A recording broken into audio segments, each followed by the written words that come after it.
여러분, 기업의 진짜 목적이 뭐라고 생각하세요? 오늘은 이 질문에 대해 아주 독특하고 어쩌면 좀 도발적일 수도 있는 그런 해답을 제시하는 철학을 한번 깊이 들여다보려고 합니다. 바로 천공의 가르침을 바탕으로 한 건데요. 기업이 앞으로 나아가야 할 새로운 길, 저와 함께 따라가 보시죠. 자, 바로 이 근본적인 질문에서부터 시작해 보겠습니다. 21세기 기업의 진정한 목적은 무엇인가? 우리가 오늘 살펴볼 철학은요, 이 질문에 대해서 기존의 경영학 책에서는 절대 찾아볼 수 없는 정말 완전히 다른 파격적인 대답을 내놓습니다. 자, 이 철학이 우리 사회를 어떻게 진단하는지 그 핵심이 바로 이 문장에 있습니다. 우리의 사고 성장이 20년 동안 멈췄다. 이게 무슨 말이냐면요. 한국의 기업들이 한마디로 지적인 정체 상태에 빠졌다는 거예요. 그리고 바로 이것이 오늘날 우리가 겪는 경제적 어려움의 진짜 뿌리라고 날카롭게 지적하고 있습니다. 그렇다면 이 20년간의 정체, 이게 대체 어떤 문제를 만들었을까요? 첫 번째 파트에서는 그 가장 핵심적인 문제, 바로 리더와 직원의 단절을 살펴보겠습니다. 그러니까 리더의 성장이 멈추니까 직원들이 더 이상 회사 안에서는 삶의 답을 찾을 수가 없게 됐다는 거죠. 한번 상상해 보세요. 직원들이 살면서 정말 힘든 일을 겪을 때 회사 안에는 기댈 사람이, 마음 터놓고 이야기할 사람이 아무도 없다는 겁니다. 리더들이 더 이상 팀원들의 실제 삶의 문제에 대해서 깊이 있는 조언을 해줄 능력이 없다는 뜻이기도 하고요. 그럼 결국 어떻게 되겠어요? 직원들은 자기 고민을 들고 회사 밖으로 나가는 거죠. 종교 지도자라던가 다른 외부 인물을 찾아가는 겁니다. 바로 여기서 되게 모순적인 상황이 벌어져요. 월급은 회사에서 받는데 마음과 영혼은 전혀 다른 곳에 가 있는 거죠. 이게 과연 정상적인 상황일까요? 자, 그럼 이 끊어진 고리를 어떻게 다시 이을 수 있을까요? 그 첫 번째 해법으로 이 철학은 리더십 자체를 완전히 새로 정의해야 한다고 말합니다. 바로 두 번째 파트, 리더는 도인이 되어야 한다입니다. 여기서 말하는 해법이 정말 파격적인데요. 리더가 그냥 업무나 지시하는 관리자가 아니라 도인, 그러니까 길을 아는 현자가 되어야 한다는 겁니다. 단순히 회사 일만 하는 사람이 아니라 직원들의 삶 전반에 대해서 지혜로운 조언을 해줄 수 있는 멘토이자 상담가가 되어야 한다는 거죠. 대표는 최고의 도인, 그 밑에 임원들은 또 그 단계에 맞는 도인이 되어서 회사를 이끌어야 한다는 아주 과감한 주장입니다. 이 흐름을 보면 문제가 얼마나 심각한지 딱 보이죠. 자, 보세요. 직원이 어려움을 겪어요. 그런데 리더는 아무런 답을 주지 못하죠. 그럼 직원은 밖으로 눈을 돌리게 되고 결국 회사를 하나로 묶어주던 가족이라는 느낌이 와르르 무너지는 겁니다. 악순환인 거죠. 리더만 바뀐다고 다 될까요? 아니죠. 이 깨진 관계를 진짜 제대로 붙이려면 가장 예민한 문제, 바로 보상과 소유의 구조를 건드려야 합니다. 세 번째 파트, 노동자에서 주인으로입니다. 정말 강한 말이죠. 월급을 위해 일하면 당신은 현대판 노예다.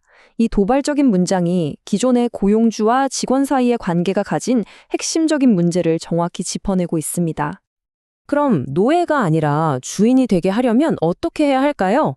여기에 대한 해법으로 아주 구체적인 이익 공유 모델, 바로 40, 30, 30 법칙을 제시합니다. 회사가 수익을 내면 40%는 회사의 미래를 위해 재투자하고요.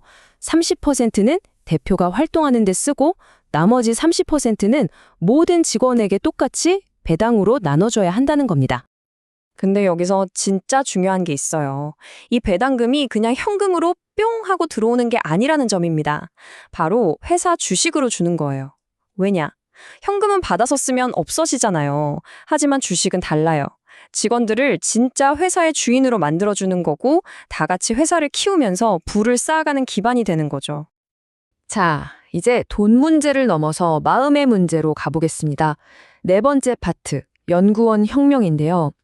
진짜 변화는요, 돈보다 더 깊은 곳, 바로 우리 생각의 틀을 바꾸는 데서 시작된다고 말합니다. 그리고 그 시작이 놀랍게도 단어 딱 하나를 바꾸는 거래요. 이 철학에 따르면 기업 세계에서 가장 해롭고 우리를 올가매는 단어가 하나 있답니다. 그게 바로 노동자라는 단어예요. 이 노동자라는 말이 사람을 돈을 받고 내 시간을 파는 존재라는 틀 안에 가둬버린다는 거죠. 생각해보세요. 청소하시는 분이든 최고의 엔지니어든 모두가 연구원이 되는 겁니다. 그러면 일에 대한 태도 자체가 완전히 바뀐다는 거죠. 노동자는 퇴근 시간만 기다리지만 연구원은 어때요? 캠핑 가서도 이걸 어떻게 개선하지? 하고 고민하는 사람이에요. 이러면 노동자, 대경영자라는 대립구도 자체가 그냥 사라져버리는 겁니다. 그리고 이 철학은 이 엄청난 변화를 누가 이끌어야 하는지 딱 집어서 얘기합니다. 바로 삼성 같은 회사라고요. 한국 최고의 엘리트들이 모인 삼성이 먼저 노동자라는 말을 없애고 우리는 모두 연구원입니다 라고 선언한다면 이건 그냥 한 회사의 변화가 아니라 한국을 넘어 전 세계 기업 문화에 엄청난 파장을 일으킬 거라는 주장입니다.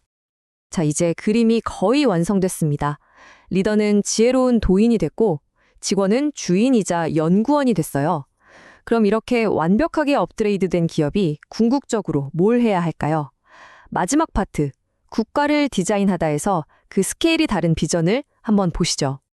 리더의 성장에도 단계가 있다고 봐요. 처음엔 그냥 돈 버는 장사치. 거기서 발전하면 경제를 이끄는 기업인. 그리고 마지막 단계가 바로 자신의 힘을 인류를 위해 쓰는 사업가입니다. 진정한 사업가의 눈은 자기 회사 담장을 훌쩍 넘어선다는 거죠. 그래서 이 기업들의 최종 미션이 뭐냐고요? 바로 개발도상국이라는 나라 전체를 디자인하고 새로 짓는 겁니다. 우리 제품 하나 파는 수준이 아니라 한국 기업들이 가진 모든 노하우를 총동원해서 한 나라의 인프라, 경제, 미래 전체를 설계하자는 거예요. 스케일이 엄청나죠? 이게 그냥 뜬구름 잡는 계기가 아니라 아주 구체적인 사업 계획이에요. 한국의 대기업들이 힘을 합쳐서 한 나라를 위한 마스터 플랜을 짜는 겁니다. 그리고 그 계획안을 들고 가서 그 나라 리더십을 설득해요. 계획이 워낙 탄탄하니까 그걸 담보로 국제금융을 일으키고 그걸로 나라를 통째로 건설하는 거죠. 이건 단순한 봉사가 아니라 엄청난 가치를 만들면서 동시에 빈곤이나 난민 같은 지구적인 문제를 해결하는 새로운 차원의 비즈니스 모델인 겁니다. 어떠세요? 만약 한 회사가 만드는 가장 위대한 제품이 다른 나라의 미래 그 자체라면 어떨까요? 이 철학은 우리에게 기업의 목표를 단순히 이윤에서 인류의 진보로 바꾸라고 아주 강력하게 도전장을 던지고 있습니다. 오늘 우리가 함께 살펴본 새로운 기업 철학의 최종 목적지였습니다.